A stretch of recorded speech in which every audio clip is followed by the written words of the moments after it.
Vamos a comenzar. Señor, te agradecemos en esta noche por este privilegio que tenemos de estudiar tu palabra. Es un privilegio muy grande porque hay lugares del mundo donde fuera de serles prohibido estar juntos, los hermanos no pueden estudiar tu palabra. Y nosotros podemos hacerlo, aunque sea por este medio. Gracias, gracias por estos medios y gracias por cada persona que está aquí reunida para estudiar tu palabra. Cada familia representada en estas personas, Señor, que tu gracia, tu misericordia y tu paz sea sobre cada uno de ellos.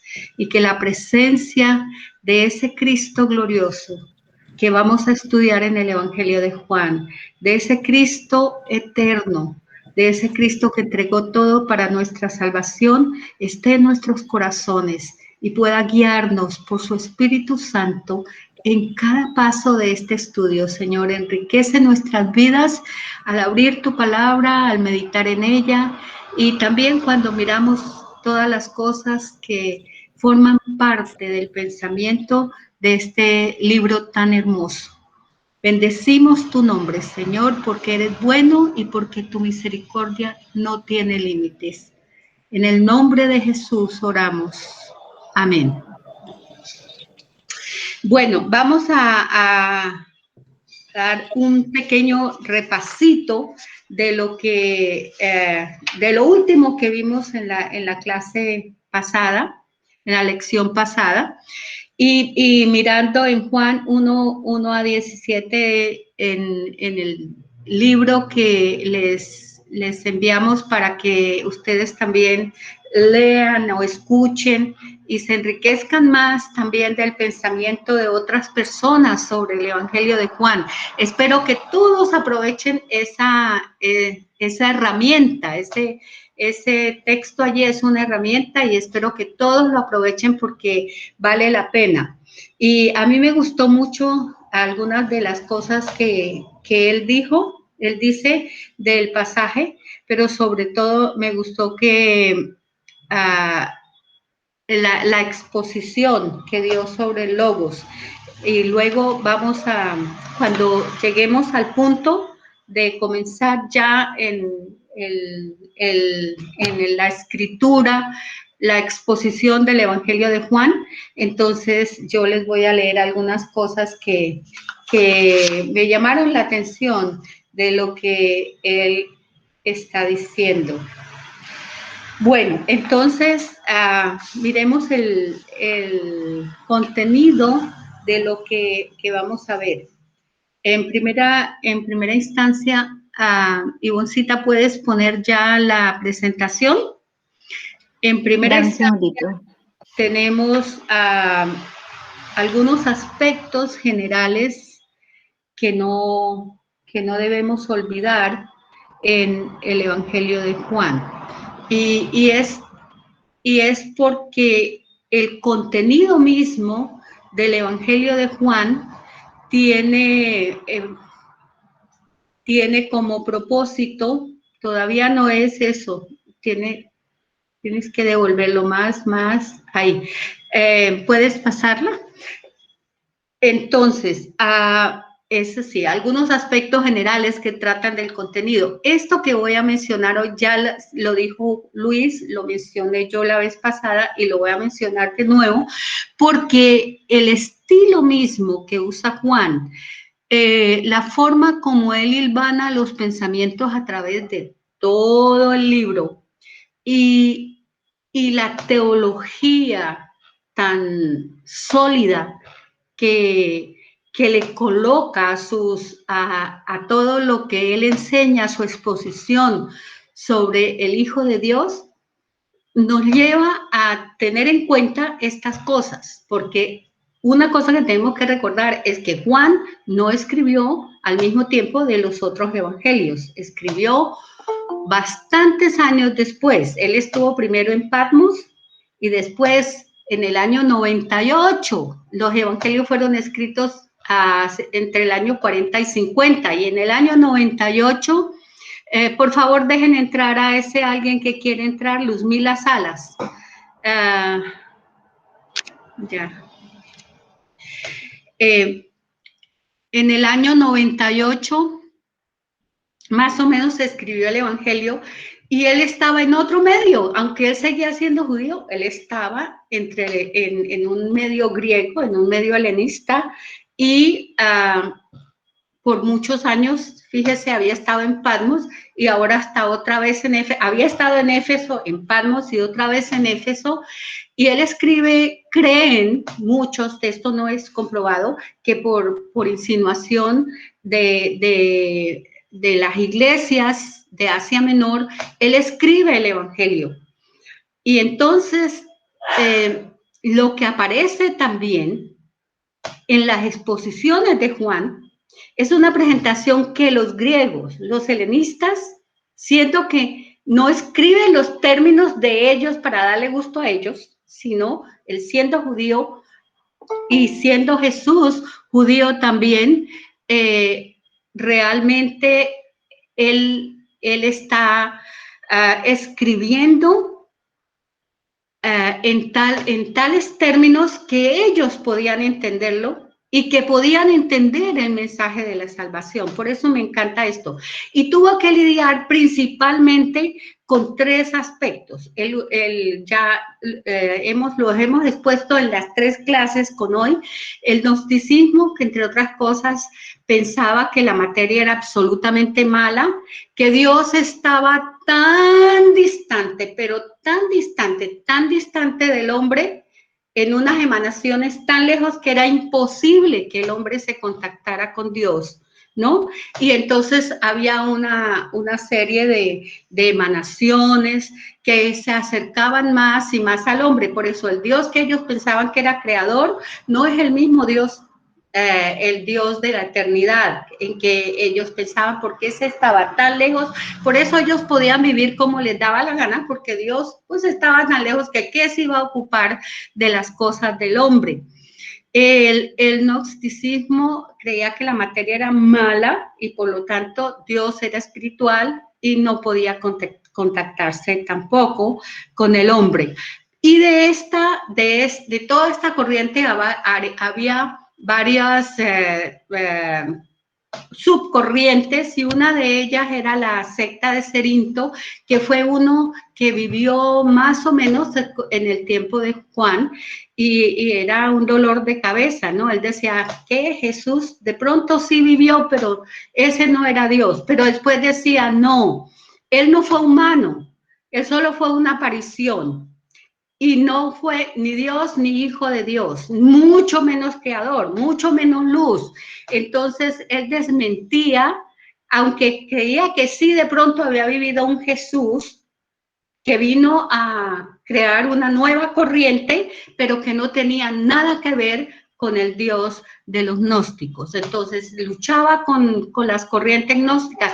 Los gnósticos por eso tenían, digamos, los griegos, los helenistas tenían tantos dioses, tenían Dios para cada una de las cosas en la tierra, porque era la única manera de ellos contactarse con algo espiritual.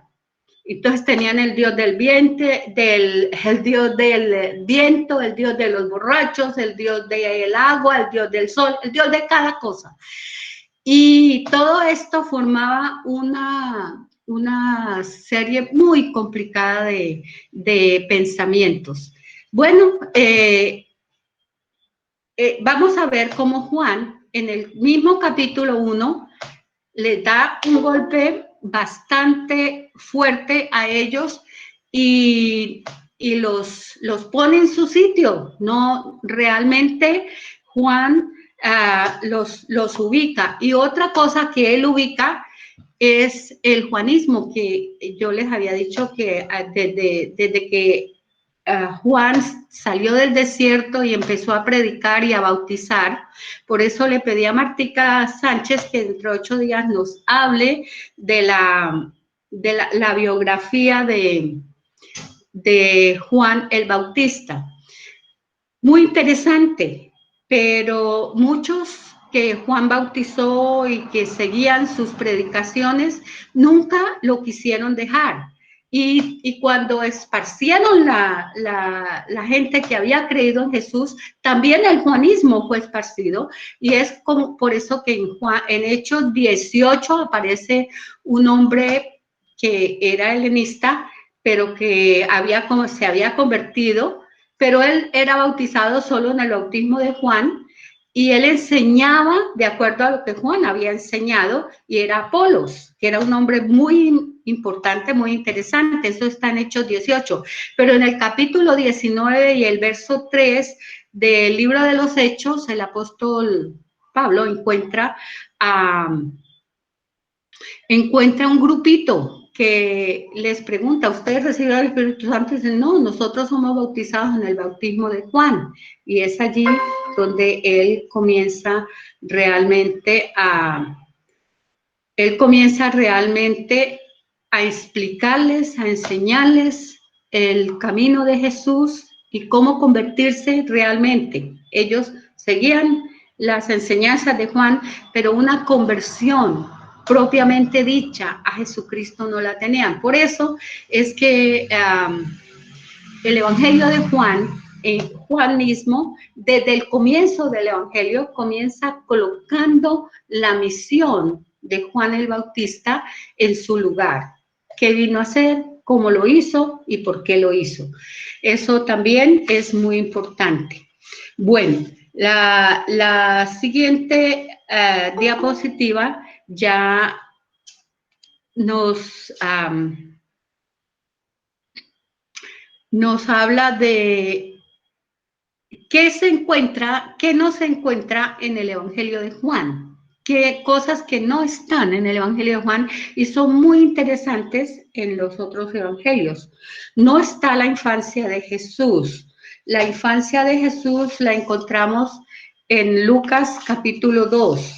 A ver, yo había anotado había anotado las citas porque me parece muy interesante. De la infancia de Jesús lo encontramos en Lucas capítulo 2.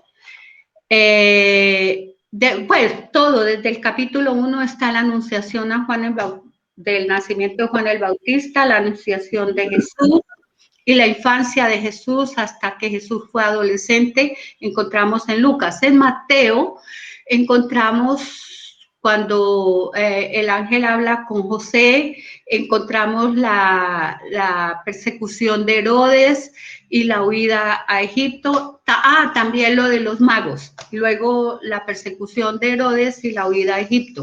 Esa es parte de la infancia de Jesús que se encuentra allí. También en Lucas nos habla de la presentación de Jesús en el templo. Tampoco el Evangelio de Juan se ocupa de genealogías. Nosotros encontramos una genealogía en Mateo y encontramos dos genealogías en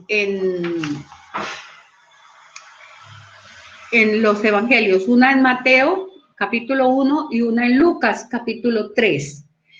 Tampoco encontramos informes de la predicación de Juan el Bautista. Los tres evangelios hacen informes de que predicó Juan el Bautista y parece que los otros evangelios como que están de acuerdo que Juan el Bautista predicó antes que Jesús comenzara su ministerio público. Aquí en Juan el Bautista y Jesús tienen ministerios más o menos paralelos. Los otros tres evangelios nos hablan de Juan el Bautista, de su vida y hasta cuando fue decapitado.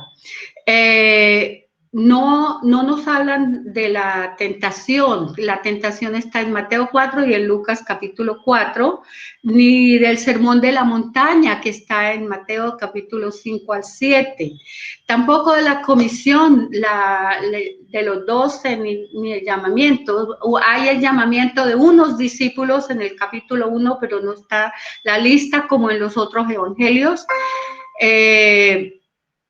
Ni la comisión de los 70. No hay nada sobre expulsión de demonios en el Evangelio de Juan, nada de eso. No nos habla de cuando Jesús expulsa demonios, ni la curación de leprosos, La prédica y milagros en regiones limítrofes, como cuando fue a la región de Gadara y cuando lo de la Sirofenisa, que Jesús se sale de los límites de Galilea y va a otras regiones. Eso Juan no lo menciona. Tampoco Juan menciona la transfiguración, tampoco la institución de la Cena del Señor.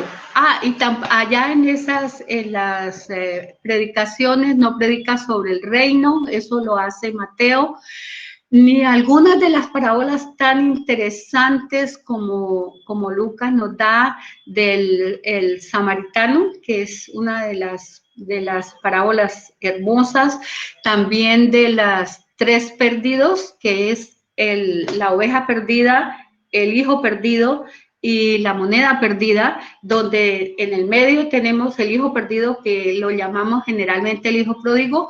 Eso está en Lucas 15 y no aparece en el Evangelio de Juan nada, ninguna referencia a eso.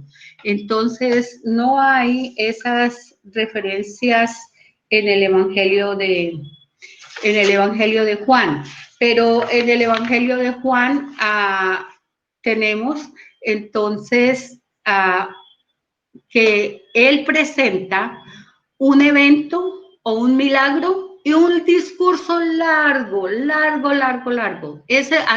Así está la composición, por lo menos hasta el capítulo 12, hay un milagro o un evento y un discurso.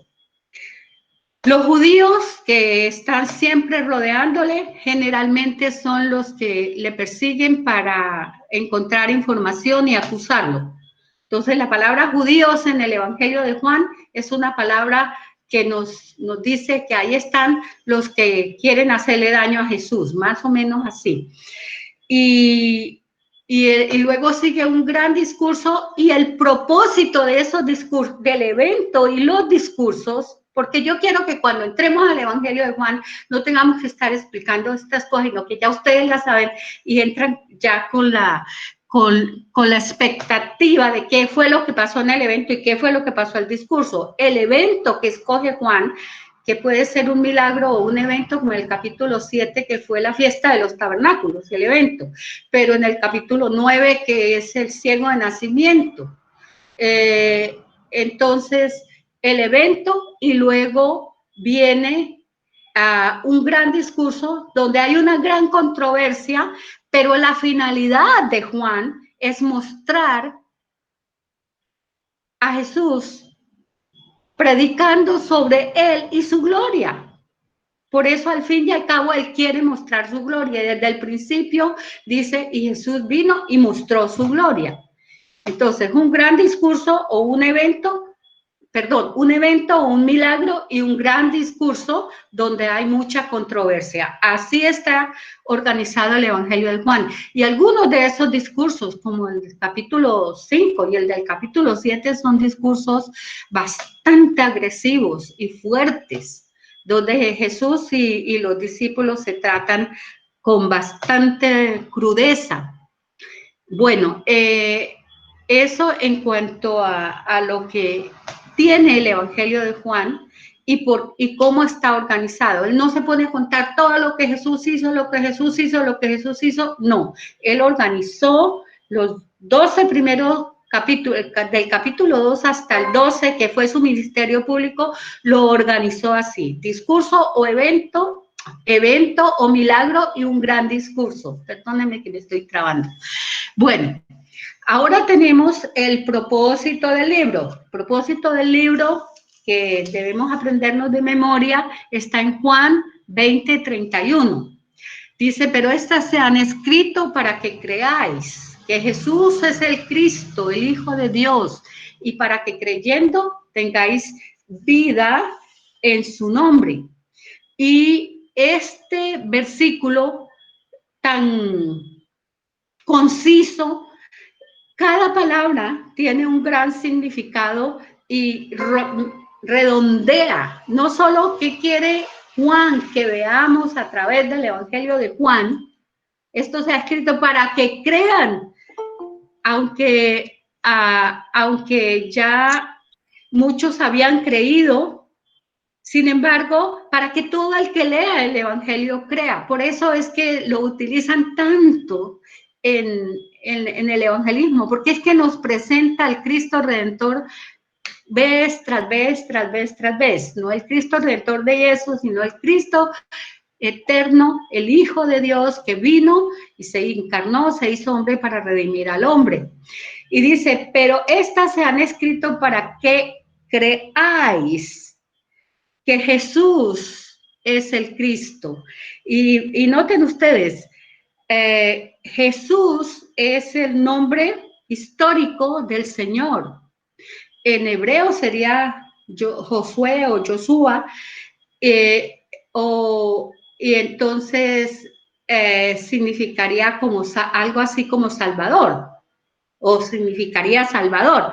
Pero aquí Jesús es el nombre griego, el nombre histórico de Jesús, y muestra que Jesús fue realmente hombre, que vivió entre ellos. A mí me gusta porque ellos podían entender ese nombre, es un nombre que nosotros conocemos. Sin embargo, tenía su significado en hebreo para los hebreos, y para los griegos es el nombre histórico. Muestra la humanidad de Jesús, su carácter histórico, lo que es como Dios y como hombre. Jesús es el Cristo, y Cristo es el nombre con el cual se cumplieron todas las escrituras del Antiguo Testamento. Es la misma palabra que ellos empleaban también para Mesías, y Mesías también significaba alguien que venía a redimirlos, que venía a sacarlos del yugo en este caso el yugo de los romanos, y los iba a colocar como el pueblo de Dios. Pero aquí Mesías, el Cristo, el Hijo de Dios, ese viene a redimirnos de nuestros pecados. Entonces Cristo es el nombre por el cual se cumplieron las escrituras del Antiguo Testamento, y Él se hizo hombre y habitó entre nosotros, dice Juan 1. Cristo aparece 21 veces en el Evangelio de Juan, esa palabra. Usa más la palabra Jesús, pero Cristo aparece 21 veces. Fe, que allá dice para que creáis, y creer y fe tienen la misma raíz en griego. La raíz es pisteos, pisteuo, pistos. Esa raíz aparece 98, esa expresión, para que tengáis fe, para que creáis, aparece 98 veces en el Evangelio de Juan. En los otros evangelios aparece mucho menos veces, en Mateo 11, en Marcos 15, en Lucas 9, pero en el Evangelio de Juan aparece creer 98 veces. Ahora, Hijo de Dios es la más profunda de todas las revelaciones, ¿cierto?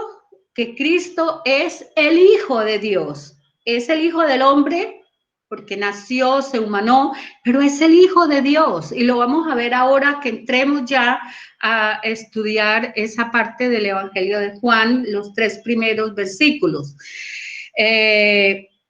Y esa palabra es muy diciente, aparece también en Juan 1:1 y también Hebreos 1:1-4. Los que han estudiado la epístola a los Hebreos pueden recordar que Hebreos nos dice que en estos postreros días Dios nos ha hablado por el Hijo, o sea, por Jesucristo, el Hijo de Dios.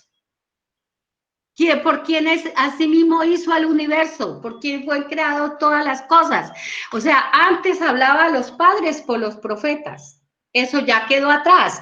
Ahora, en esta dispensación de Jesucristo, el Hijo de Dios, Él nos habla a través del Hijo.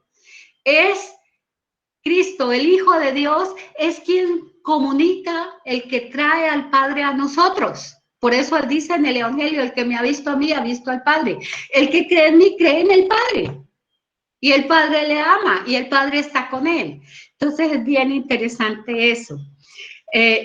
dice para que tengáis, o sea, para que poseáis, perdón, estoy yo como el presidente, para que poseáis, para que tengáis posesión de la vida eterna. La vida eterna no es una idea. La vida eterna no es un pensamiento teológico descrito en los grandes libros de teología. La vida eterna es una verdad que Cristo vino a realizar en nosotros y a darnos esa seguridad, hacérnosla vital. Es parte de lo que nosotros somos. Dios puso eternidad en el corazón del hombre y Jesucristo vino para que tengamos vida eterna. Y la vida allí es el principio de vida, es el comienzo, el origen, es la esencia de la vida. Alguien decía que ese Zoé solo tuvo comienzo en Dios, y ese es el principio vital que Él le dio a cada ser para que pudiera ser un ser viviente. Es el principio de la vida, aunque la palabra zoo lo utilizan solamente para el campo de los animales. En la escritura nos damos cuenta por el término zoe, que es el origen, el principio de vitalidad, para que creyendo tengáis vida. Y vida en su nombre, esa palabra en su nombre aparece en 1.12, en 2.23, en 3.18, aparece 25 veces en el Evangelio de Juan. Y también en Filipenses capítulo 2, el verso 10 dice que pues a todos los que le recibieron de Dios potestad de ser hechos hijos de Dios, a los que creen en su nombre. Esto es Juan, pero en Filipenses dice que ante su nombre se doble toda rodilla. En el nombre de Él se doble toda rodilla. O sea, es la forma como hace relacionar a la persona de Jesucristo con toda actividad salvífica. Cuando invocamos su nombre, cuando pensamos en su nombre, estamos pensando en el Cristo Salvador. En Filipenses 2.10, ese Cristo Salvador podemos invocarlo y podemos estar cerca de Él. Podemos pasarla. Eso en cuanto al propósito del libro. Ahora lo voy a decir por una vez más y la próxima vez no sé cómo voy a hacer, pero yo quiero que ustedes ya lo sepan.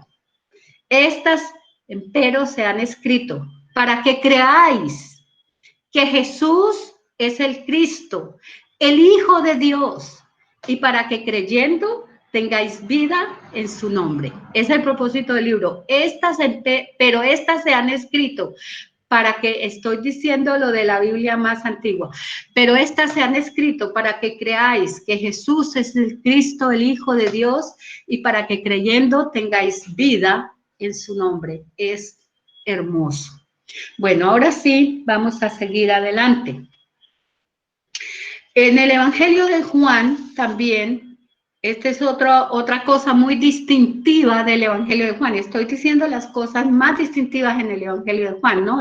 Las cosas que no hay, las cosas en que él se ocupa, el propósito del libro y ahora los 7 yo soy. Jesús se identifica en muchos de sus discursos y aparece 7 veces, digamos, identificándose con ellos, personalizando este asunto, representando a Jesús, este asunto representando a Jesús. Y nosotros hemos dado en llamarle los 7 yo soy del Evangelio de Juan. Cuando sabemos los 7 yo soy del Evangelio de Juan, prácticamente nosotros estaremos casi dominando el contenido general del Evangelio de Juan, imagínense. Pero los yo soy los encontramos así. Aunque él dice yo soy muchas veces, pero personificándolo a él 7 veces. Está en el Evangelio de Juan. Él dice yo soy otras veces, pero sí, yo soy. Responde a la gente que le pregunta, sí, yo soy. Pero personificado en esto aparece 7 veces. Yo soy el pan de vida. Ese es un discurso larguísimo, del capítulo 6. Después de la alimentación de los 5,000, después viene un milagro y luego otro milagro y luego sí aparece el discurso donde los judíos empiezan a hacerle preguntas y a incomodarlo, y entonces él hace ese hermosísimo discurso sobre el pan de vida. Él dice que él es el pan de vida, el que come su carne y bebe su sangre es digno de él. Él es el pan que descendió del cielo. Y está aquí trayendo a colación que Dios alimentó por 40 años a su pueblo en el desierto con pan que descendió del cielo.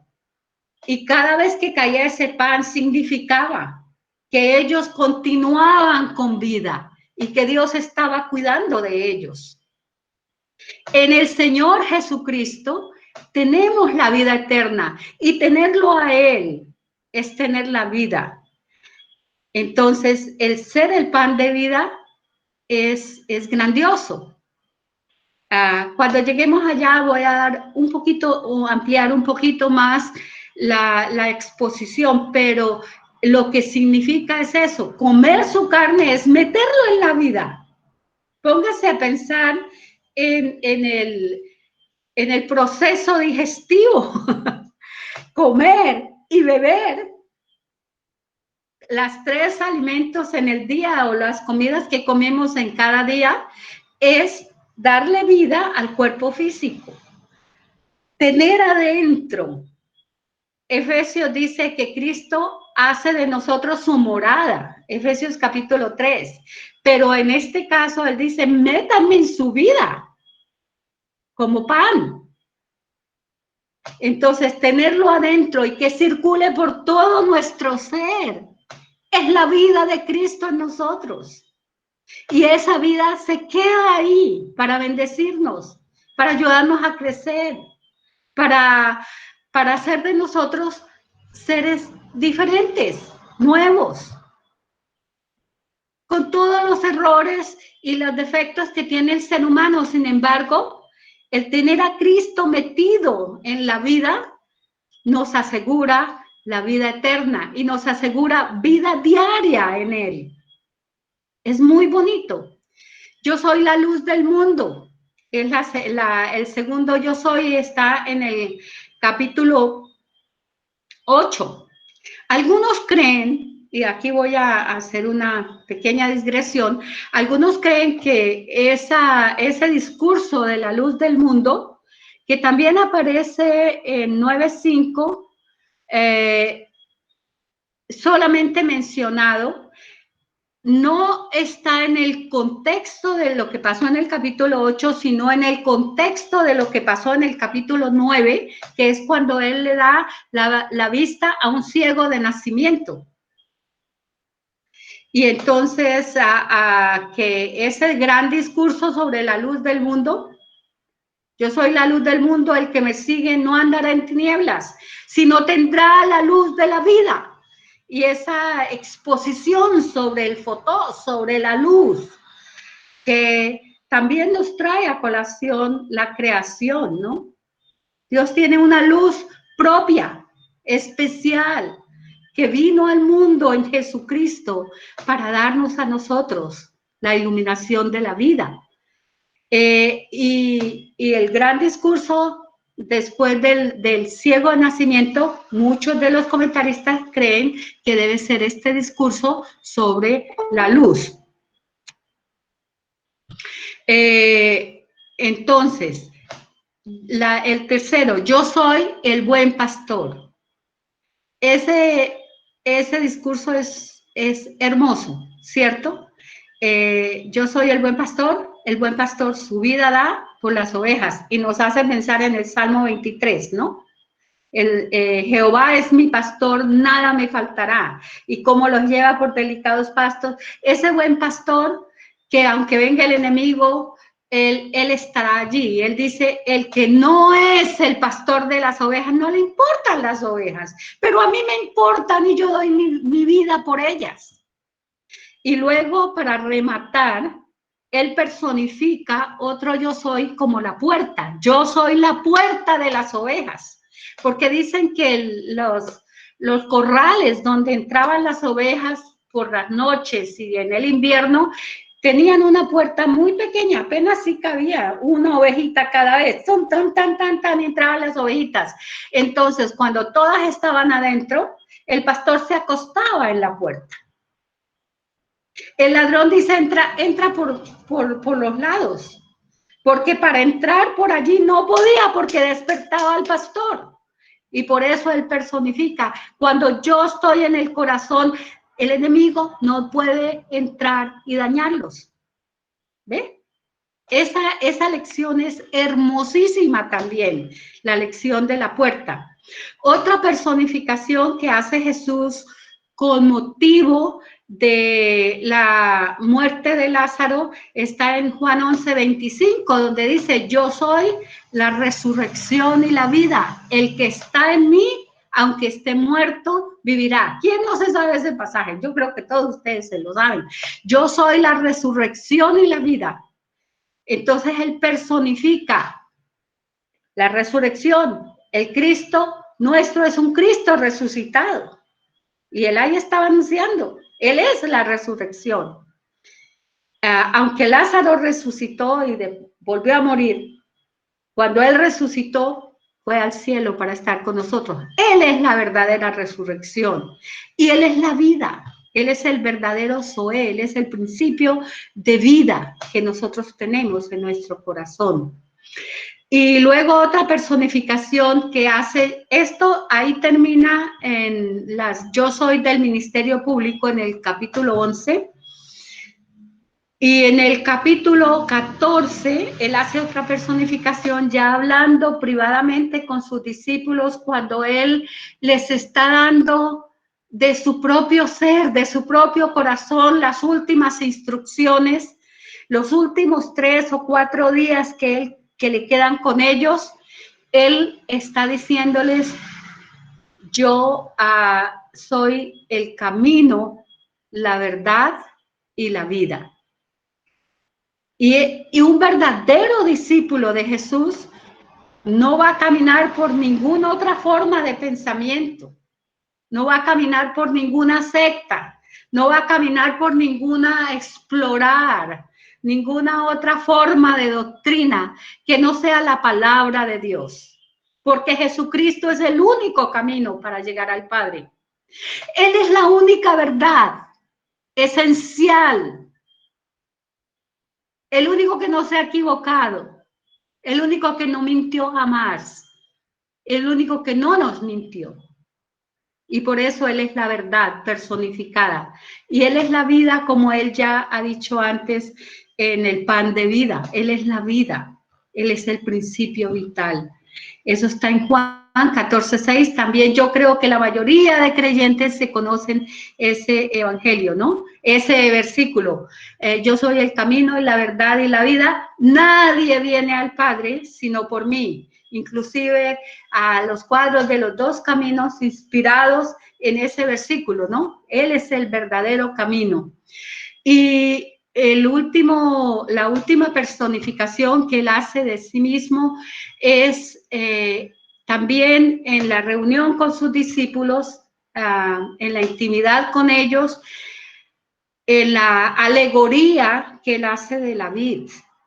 Ese no es una parábola, es una alegoría, porque él personifica la vid.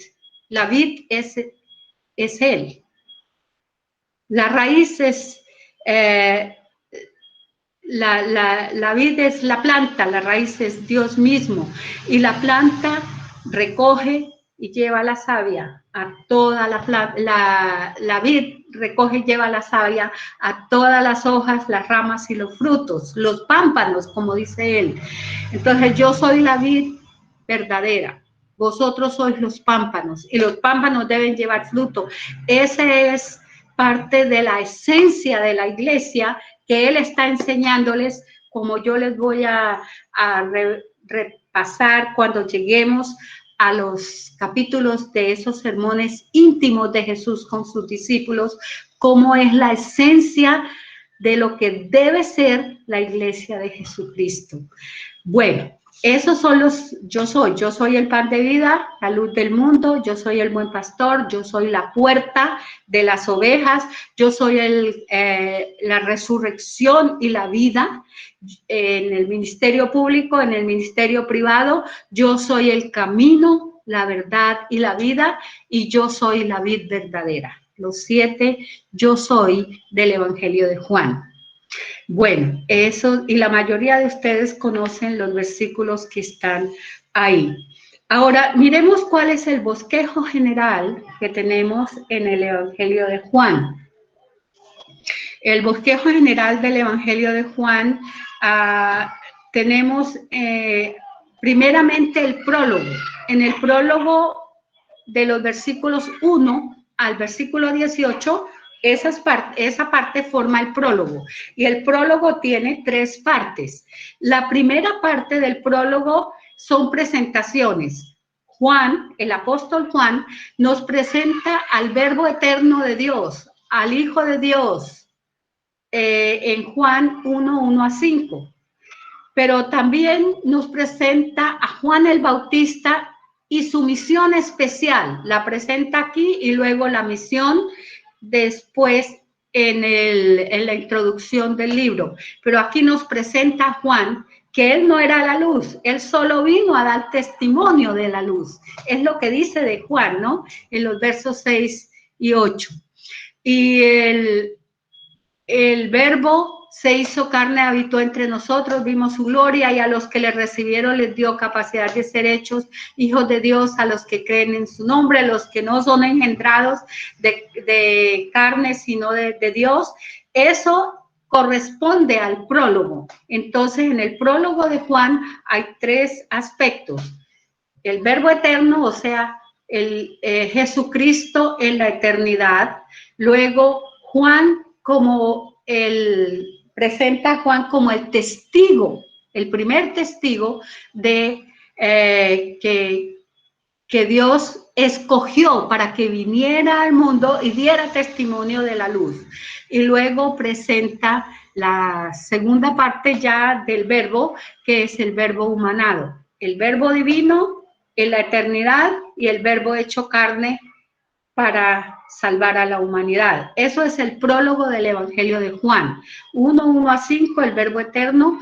La misión de Juan el Bautista, 1, 6 a 8, y el verbo humanado y la misión del verbo humanado en 9 a 18. En segundo lugar, tenemos la introducción al Evangelio de Juan. La introducción al Evangelio de Juan es el resto del capítulo 1 hasta el verso 51. El primer capítulo tiene 51. Todos los capítulos de Juan son enormemente largos. Hay 1 o 2 que son más cortos, pero casi todos son largos. En la introducción al Evangelio de Juan tenemos, en primer lugar, el Evangelio. Juan nos presenta a Jesús.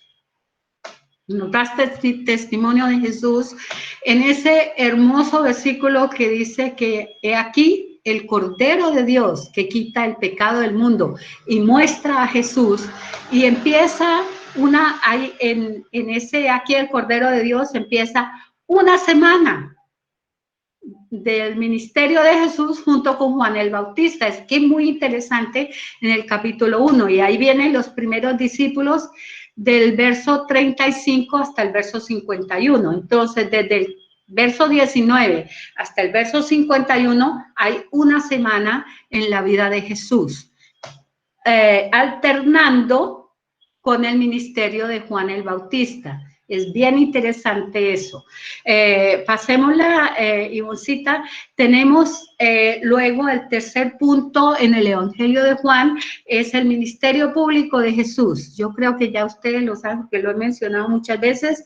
Va del capítulo 2, verso 1, hasta el 12:50, donde hay milagros, hay eventos y hay discursos. El ministerio público de Jesús, capítulos 2 hasta el 50. Ahora, en cuanto a esto y el ministerio privado, van a encontrar en el chat del Evangelio de Juan, van a encontrar un bosquejo detallado de capítulo por capítulo. El ministerio público de Jesús, capítulo por capítulo, y el ministerio privado de Jesús, capítulo por capítulo, y la pasión y muerte de Jesús, capítulo por capítulo.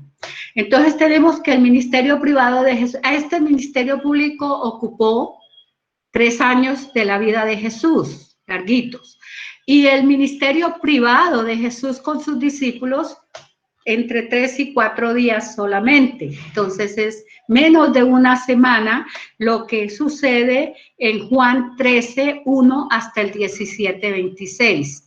Y es esencial, es increíble que Jesús dedicó un tiempo de su vida para sentarse con sus discípulos, abrir su corazón y mostrarles la verdad de lo que él vino a hacer, toda la verdad, lo que no, porque la gente que le seguía no podía entender la totalidad, y él lo resume en estos capítulos del 13:1 al 17:26, mostrándoles también el ministerio que ellos van a seguir haciendo, el ministerio de la iglesia. Y luego, en quinto lugar, tenemos pasión, muerte y resurrección del Señor, versos 18:1 a 20:29. Ojalá que han estado tomando apuntes del bosquejo para que se ubiquen. Cuando ya lleguemos allá no haya que repetir tanto. Y luego tenemos la pasión y muerte en el Evangelio de Juan. Omite algunos detalles de los otros evangelios. Y algunas palabras que están en el Evangelio de Juan no están también en los otros evangelios. Entonces, cuando miramos los 4 evangelios, los 4 evangelios presentan pasión, muerte y resurrección del Señor. Cada uno desde su punto de vista, cómo lo vio, cómo lo sintió. Y el Evangelio de Juan es absolutamente impactante en esa parte, no solo porque muestra la realidad de lo que hace una turba enardecida y quiere acabar con alguien que no ha hecho absolutamente nada, y realmente uno casi llora leyendo esto, o llora, muchas veces causa tanto dolor que uno derrama lágrimas leyendo, y cuando lee los 4 evangelios, es el mensaje completo es bastante diciente. Pasión, muerte y resurrección del Señor, Juan 18, 1 a 29. Y en sexto lugar tenemos el propósito del libro y la confrontación con Pedro. Entonces, en Juan 1, del verso 20, 20 del verso 30 hasta el capítulo 21, verso 25, otra vez lo repito porque me trabé, Juan 20, desde el verso 30 hasta Juan 21, verso 25, encontramos primero el propósito del libro, que ya lo vimos, y empieza el propósito del libro, realmente empieza en el verso 30, aunque aquí dice 31, empieza en el verso 30, y luego encontramos que Jesús confronta a Pedro ¿Recuerdan esas 3 veces que Jesús le dice a Pedro, Pedro, ¿me amas? Pedro, ¿me amas? Apacienta mis corderos, apacienta mis ovejas. Señor, tú sabes que te amo. Y luego pregunta, ¿y este qué? No, ese se queda hasta que yo diga. Esto es muy bonito. Y termina diciendo Juan que si se escribieran todo lo que Jesús hizo, no cabrían los libros en el mundo de todo lo que Jesús hizo. O sea, hay aparentemente una gran hipérbole en lo que Juan está diciendo, ¿no? Una exageración grandísima, pero realmente se ha escrito mucho de lo que Jesús hizo y todavía falta que se diga mucho más de lo que Jesús hizo, y eso que los documentos que tenemos fehacientes son Mateo, Marcos, Lucas y el Evangelio de Juan. Ese es el bosquejo general del libro. Entonces, hasta aquí es la introducción al Evangelio de Juan. Hemos gastado 3 clases en la introducción al Evangelio de Juan. Y ahora vamos a comenzar ya a estudiar el prólogo del libro. Yo espero que ustedes hayan oído lo que en el texto que tienen en el chat del Evangelio, y a las que entraron más tardecito yo se los mandé a su propio chat. En el texto pueden oírlo o pueden leerlo. Hay cosas muy interesantes en ese texto. Y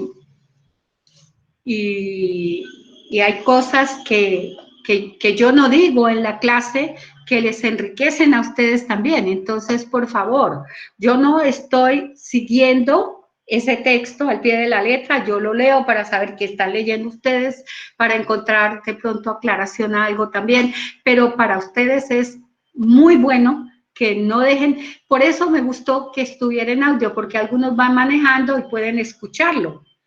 Se ponen sus audífonos y pueden escuchar lo mismo que está ahí escrito. Solo el capítulo, la primera parte, la introducción, es diferente el audio a lo que está escrito, pero el resto yo estuve revisando y es igual el audio a lo que está escrito. Entonces, ustedes pueden oírlo o leerlo. Bueno, ya mirando el bosquejo del libro, vimos que la primera parte que encontramos es el prólogo del libro, y el prólogo del libro va hasta el verso 18. En el prólogo del libro tenemos la primera parte que son las presentaciones que hace Juan, y aquí la primera cosa que él presenta es al Logos divino. Logos en griego quiere decir palabra, ¿cierto? La palabra divina, la palabra encarnada. El audio que ustedes tienen dice que Logos no puede ser interpretado filosóficamente, hay que interpretarlo espiritualmente, porque el propósito de usar ese término para Juan fue que mostraran la profundidad espiritual que tiene la mente de Dios y el Hijo de Dios como la palabra divina. Entonces, no se puede interpretar filosóficamente, hay que interpretarlo espiritualmente. Y por eso para muchos, empezando allí, ya hay un estancamiento, el Evangelio es muy confuso, es muy difícil, pues porque esta primera parte no es muy fácil. Y el logos, en primer lugar, es preexistente, ¿no?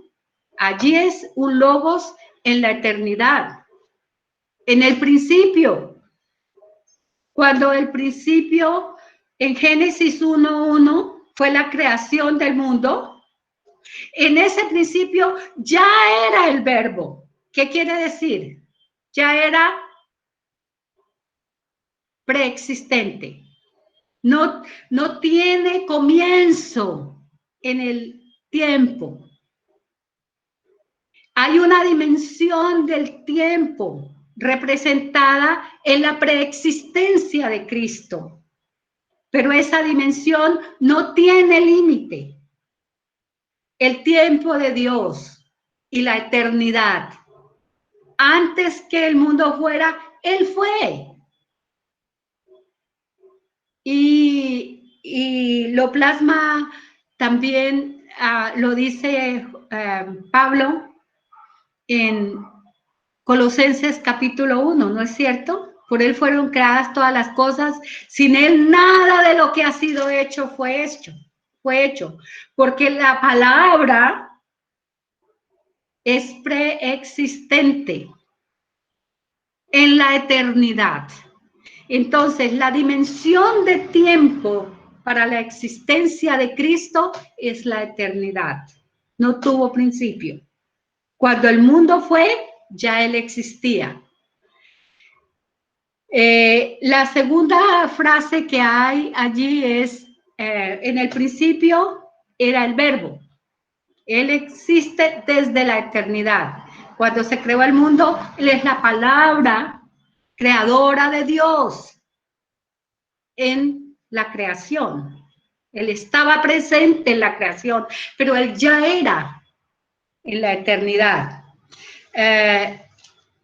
Luego, el verbo era con Dios.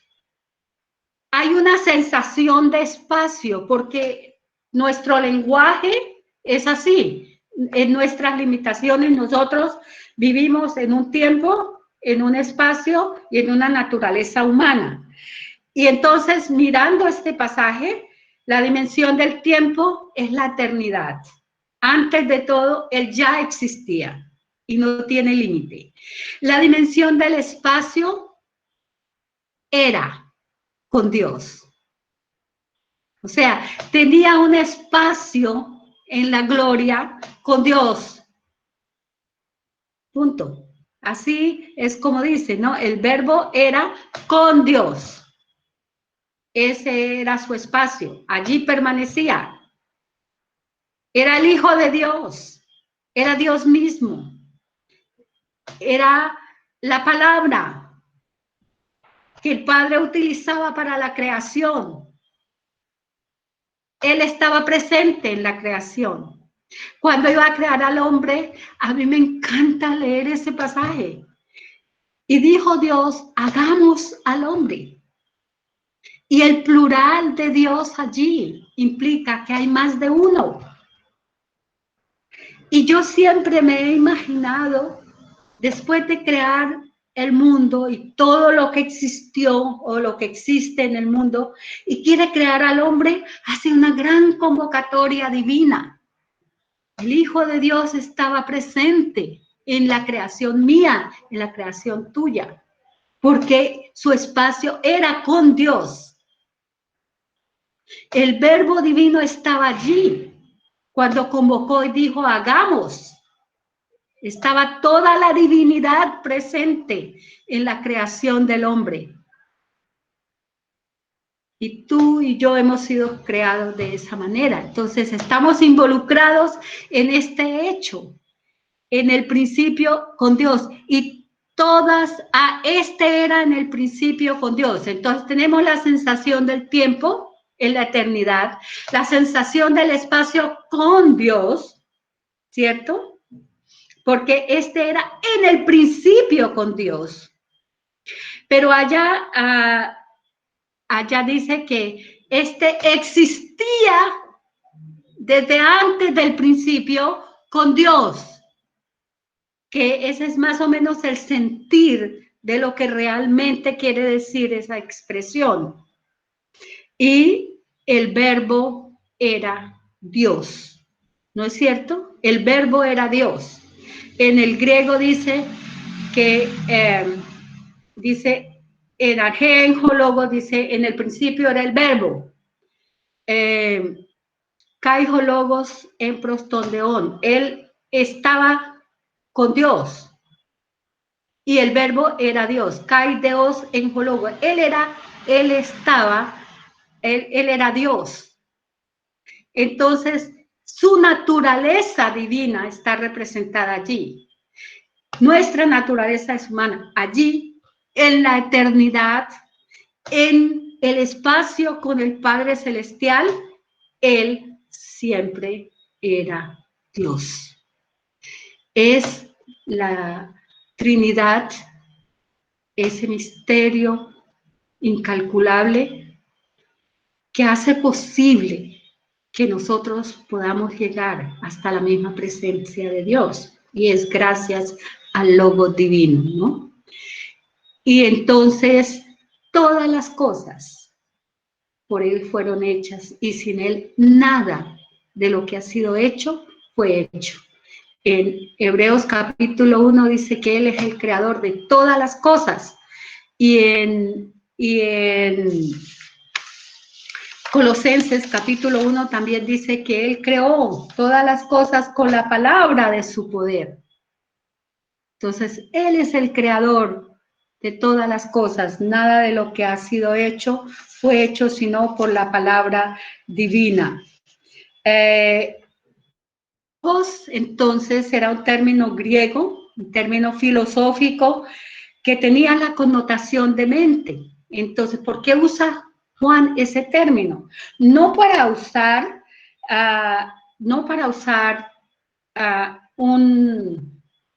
una idea helenizada o una idea griega, sino para poner en la mente de los griegos la realidad de la divinidad de Jesús, que Jesús es la palabra, el logos divino.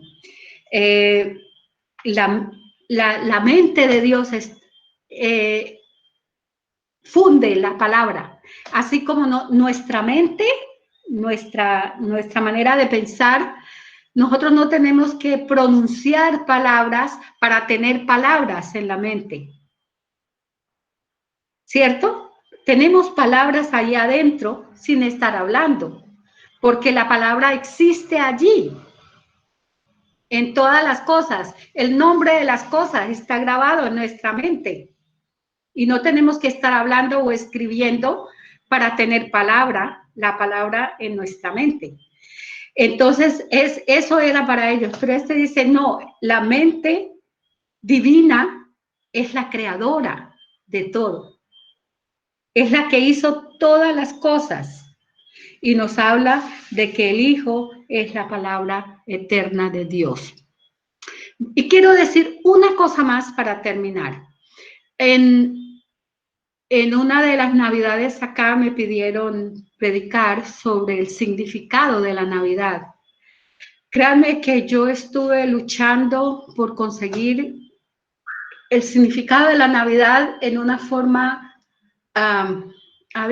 que fuera muy, muy espiritual, que no tuvieran nada que ver con pesebres, ni con fechas, ni con nada de eso, sino lo que realmente Cristo vino a hacer.